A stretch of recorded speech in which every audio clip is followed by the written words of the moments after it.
this is a 2000 F150. I'm doing the front shocks. I got the wheel off and jacked up. So then you're gonna need an 18 on top there. And I'm gonna use a breaker bar and it'll probably spin. So then you're gonna need, that's not big enough, probably like a 19 on there, and it'll probably strip, so you'll probably need a vice grip on there. Hopefully I don't have to cut this out. I'm hoping not. So yeah, take that nut off. So I couldn't get a 22 or a 21 on there. It's gonna be a 21 or 22 on that nut, but I just ended up using vice grips and I'm able to crack that nut loose on top. So that one should be able to get out here. So before I was changing the wheel bearing and I was hammering on it, and the top bushing, there's supposed to be another one on top, it just rusted out and fell, so that's why I'm replacing it. And then I got an 18 on there and then a 13 on there. Still not sure if I'm going to put a swivel on that yet. I can get to that 18 easy. I had to put a short 1/2 inch 13 to get it in a full 1/2 inch. So that's the nut on that side. So this is going to go left. Might be able to crack it loose without even having to do that, but probably not.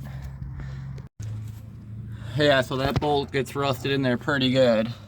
I used a swivel and then another extension, and then I used a breaker bar to shake it loose. You can see it moving there back and forth.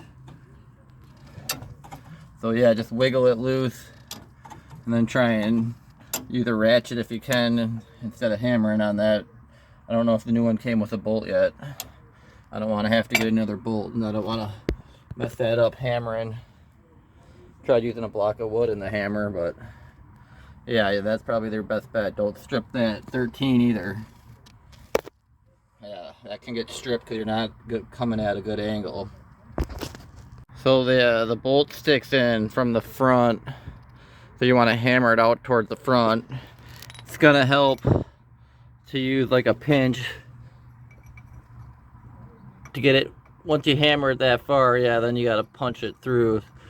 Otherwise you can hammer it back and forth. Keep hammering it back and forth so you can hammer it all the way out. And then yeah, push it down, pull that out, pop that out. Down here, it should be good to come out now.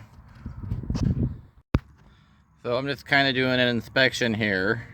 I just changed the wheel bearing, and these have the 14x2 studs. My brakes are making a squeaky noise. There's plenty of pad on the outside, and it appears to be plenty of pad on the inside. Kind of hard to see. I can see pad though, plenty. The outer tie rod's been replaced.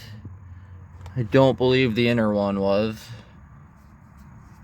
There's no play on that. No play on that.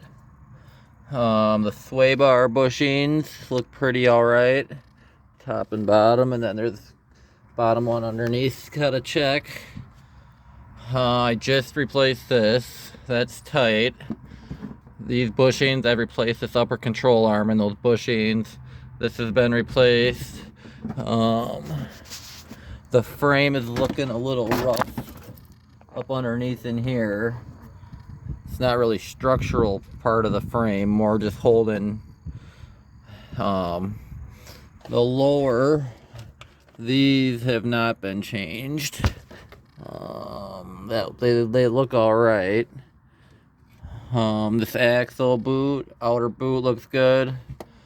Inner boot looks good. I am having an issue with the 4x4 shifting. No, that brake line looks good. There is a little moisture on that. I don't know. I don't like that.